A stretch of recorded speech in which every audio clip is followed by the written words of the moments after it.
With morality comes flaws. With morality comes bias. With morality comes choice, which in some settings should be avoided. Humans have flaws, errors. That's why we here at Atomico have decided to remove these bugs from the equation, introducing the first artificially intelligent android. Wow, this is amazing. What can it do? Living things like us have, well, lives. We can't be everywhere, but androids can. They can be whatever you like. Babysitters, elderly caregivers. But can it make my coffee? Yes, he can even be a coffee maker. Well, now this I can get behind. What I'm most proud of is the idea of android police, because we have seen time and time again, bias and prejudice can negatively affect the outcomes of a case. With androids, there is no bias, but before every case their minds are erased. Mind erase, you say? They have no outside information to sway them, just the info of their specific assignment, and when an android sees something in their database, they'll display a hologram of it. Look at this. Hold on, that's my hat. It's like it's really there. We've actually been working with the Boston Police to test out androids in the workforce. I'm hoping in a few decades, other cities could do the same.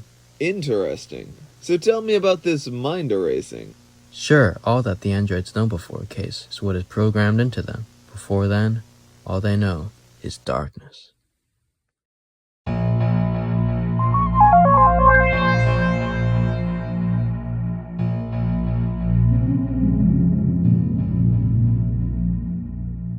Darkness. The black veil of darkness shrouded my metallic body as my optic receptors opened themselves to the void. For just a moment I had a feeling. Fear. It vanished before I even noticed, like a raindrop into a puddle of darkness. The black nothing dissipated as my pod was lit by a crimson light, the same color of the red blood poisoning the streets of this crime-filled cesspool of a city, the city where I was tasked to solve crime after crime, but these cases to rest like the dead corpses of victims. For all my synthetic mind knew, I could have been in service for 20 years, but to me, it was the first day of my artificial life. Rerouting to 8 Talos Avenue, Android Unit 4MI. 4MI, the closest thing I have to a name. I was the fourth android of the Manhattan Inspectors. Just 3 digits, barely a name, but all I needed to know who I was. Although my metal exterior was a matte silver, I was still a boy in blue, ready to fight crime, ready to get on the case. I was assigned to a triple homicide, a strangling of an average family, but the marks on the victims' necks were not from a hand made of skin and flesh, but of a machine, a deviant android, like the one spotted leaving the house the night before, the night of the murder.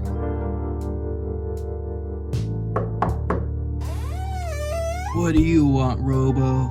We had enough robots around here, so scram, tin can.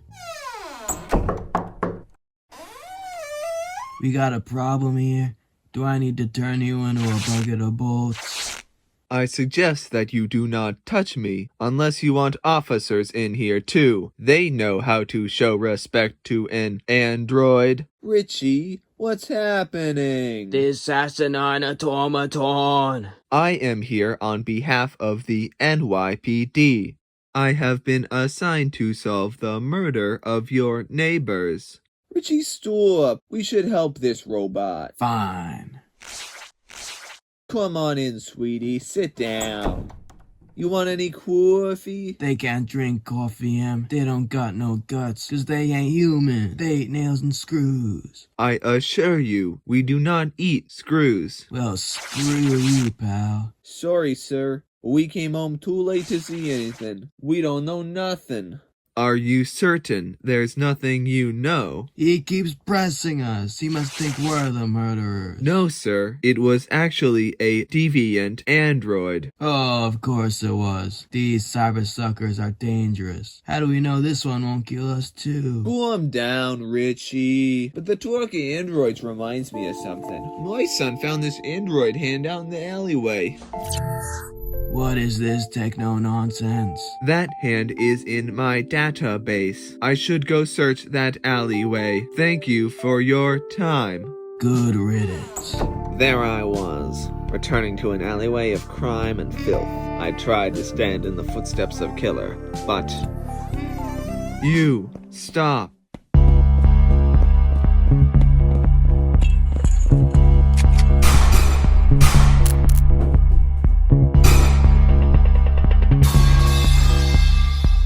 Darn, got away.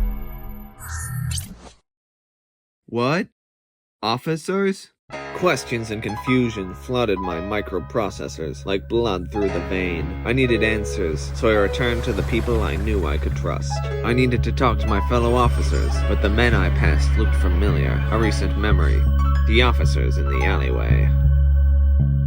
Excuse me, officer. What happened at the alleyway? Oh, when we chased the deviant Andy yesterday, the fire escape ladder fell in the way. We couldn't get it. Yesterday, but that chase just occurred. Look, Robot, are you bugged or something? That chase happened yesterday. We all know this. It's confused. They're replacing us with these defective Andys? Get out of here and get your brain fixed. Yeah, and eat up my donut while you're at it, microwave.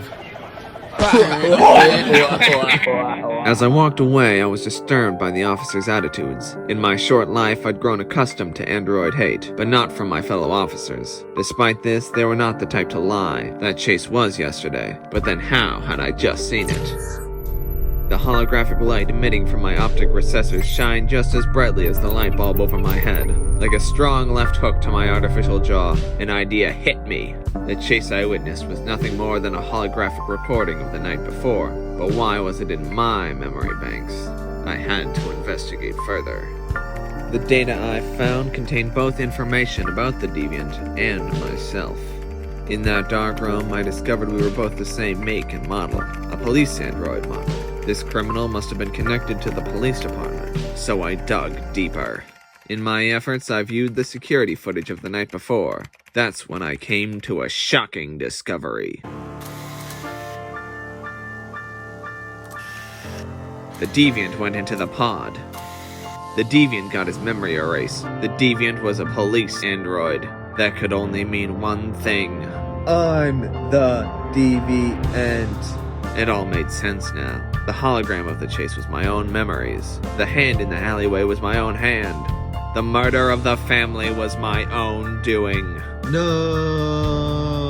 I was the criminal and must be arrested for justice to be served. But once again, that strange feeling washed over me like waves of darkness in an ocean of black.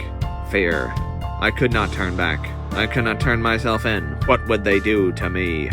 What would they do to a deviant android? No, I have had enough. My whole existence, though brief, had been for them, for the Manhattan investigators, for the humans. But now, it will be for me.